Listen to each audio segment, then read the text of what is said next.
Hello friends, এটা ইটাচুনা রাজবাড়ির দ্বিতীয় পর্ব পার্ট 2। এর আগে আমি পার্ট 1টা দিয়েছি, ওটা একটু দেখে নেবেন। এই যে এই এরিয়াটা দেখাচ্ছি, এটা ওই ছোট ছোট বাচ্চাদের জন্য সুইমিং পুল। আমরা শীতকালে এসেছি, তো এটা গ্রীষ্মকালে পরিষ্কার টরিষ্কার করে জল ভরে রাখে, বাচ্চারা সাঁতার টাতার কাটলো। আমাদের সাথে গাইড আছে, গাইডই আমাদের সব দেখিয়ে দিচ্ছে।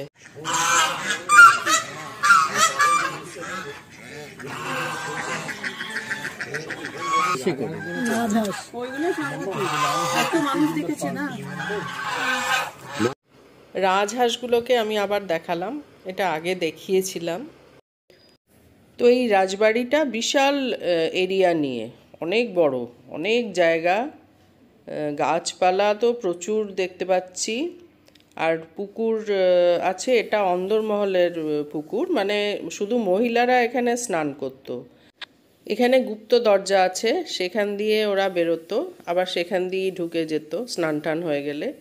তো এখানে অন্য কোনো পুরুষের আসা নিষেধ ছিল সেই সময়, তো এখানেই তারা স্নান টান করতো।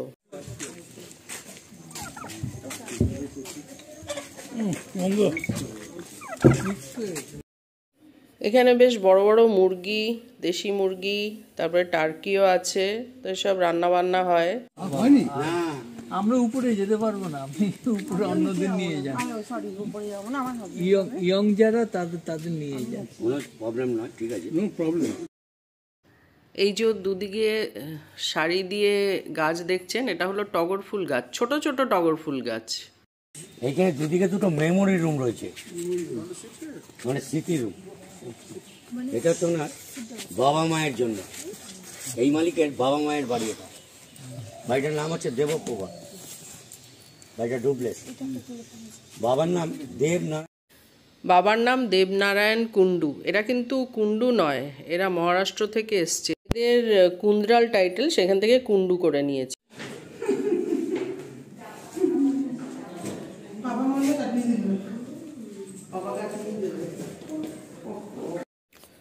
অনেকটা ওপরে, অনেকগুলো সিঁড়ি, ভাবছিলাম উঠতে পারবো না, কিন্তু পরে উঠে এলাম।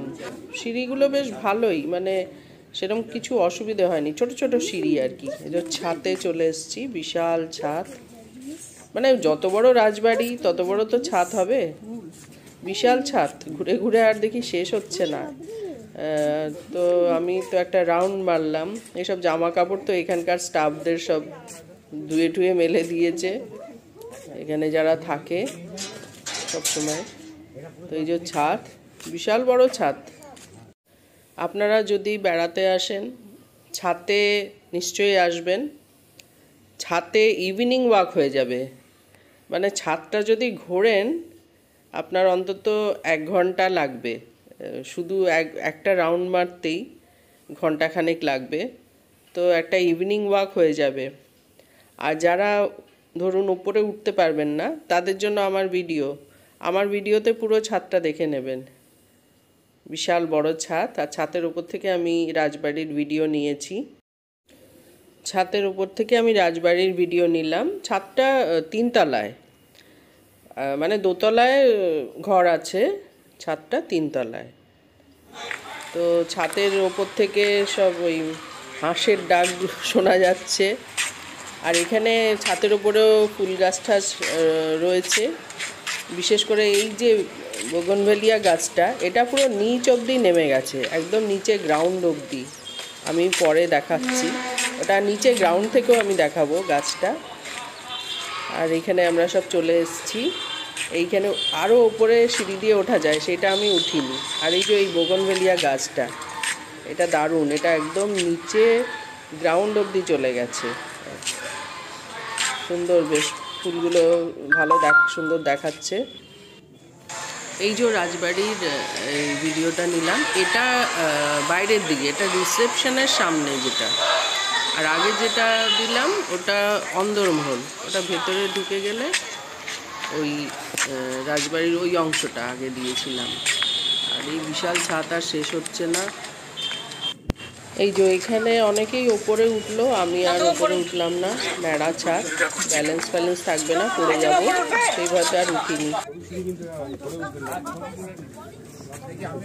কি দেখবো?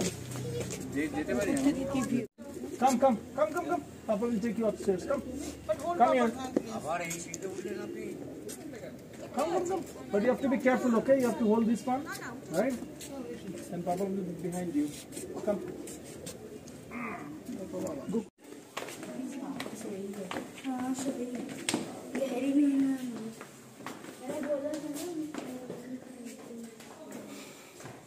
আস্তে আস্তে ধরে আসো। এটা রাজবাড়ি, হুক ভাব আসবেন না, ধরে সাবধানে আসুন। বসুন, খুব সুন্দর জায়গা করে দিয়েছি। বলেছেন যে একটা সুন্দর ঘর করে দেখাবো। मम्मा देखो कितना बड़ा चेस बोर्ड है। লাইটের কথা মনে ছাদ থেকে ঘুরে টুরে নিচে দোতলায় চলে এসেছি। দোতলায় এটা বৈঠকখানা ঘর, তো নাচ ঘর এটাই।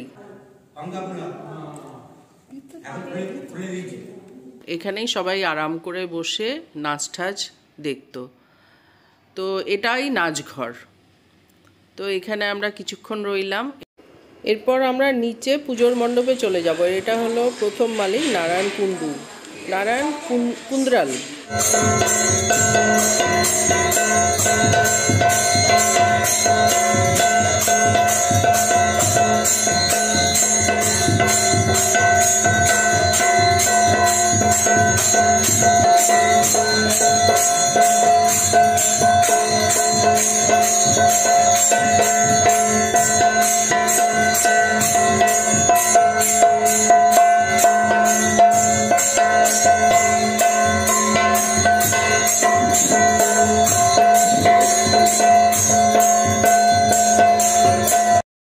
তো এটা হলো ইটাচুনা রাজবাড়ির পূজা মণ্ডপ।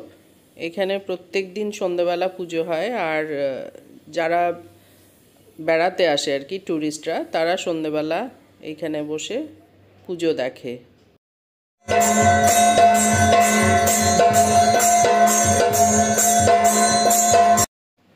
আমরা মায়ের আশীর্বাদ নিয়ে ওখান থেকে বেরিয়ে আসলাম।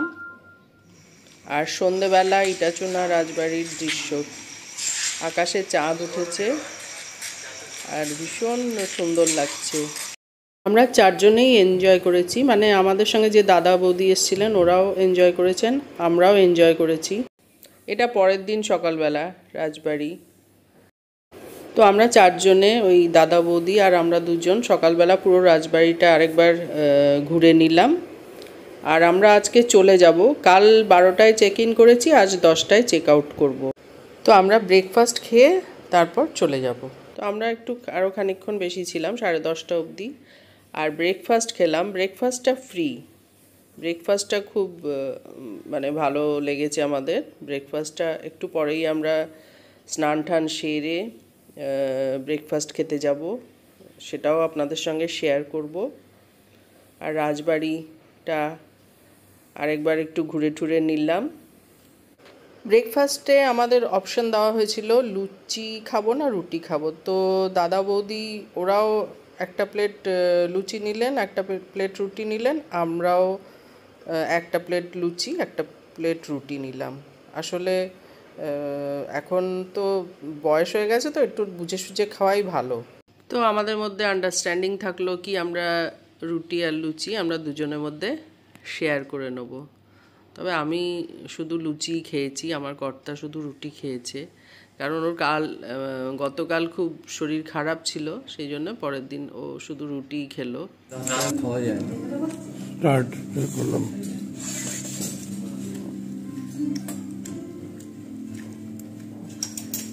রুটিগুলি সুন্দর, সফট, ভেরি সফট।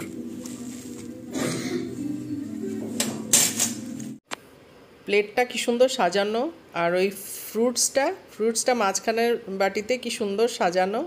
তো ব্রেকফাস্ট আনলিমিটেড, মানে আপনি যে কটা রুটি খেতে পারেন বা লুচি খেতে পারেন, চাইতে পারেন। তার সাথে আলুর তরকারি, বেগুন ভাজা, ফ্রুটস, মাখা সন্দেশ, স্যালাড, সব কিছুই আপনি দরকার মতন চেয়ে নিতে পারেন। আর কি দারুণ টেস্ট হয়েছিল, আলুর তরকারিটা এত ভালো হয়েছিল।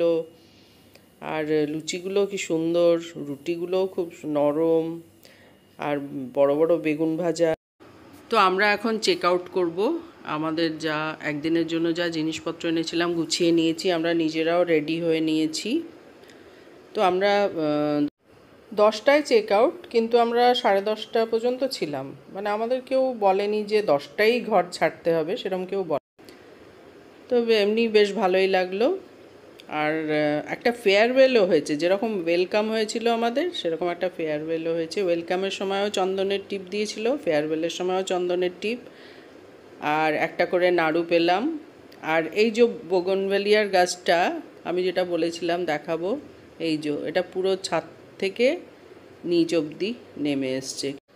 এটা এই কর্নারটায় একটা বিউটি অ্যাড করেছে।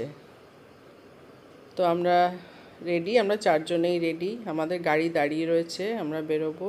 আর একটা করে নাড়ু পেলাম, নারকোলের নাড়ু। তো বাই বাই রাজবাড়ি। আর আপনারা সবাই ভালো থাকবেন, সুস্থ থাকবেন। Thanks for watching. টাটা।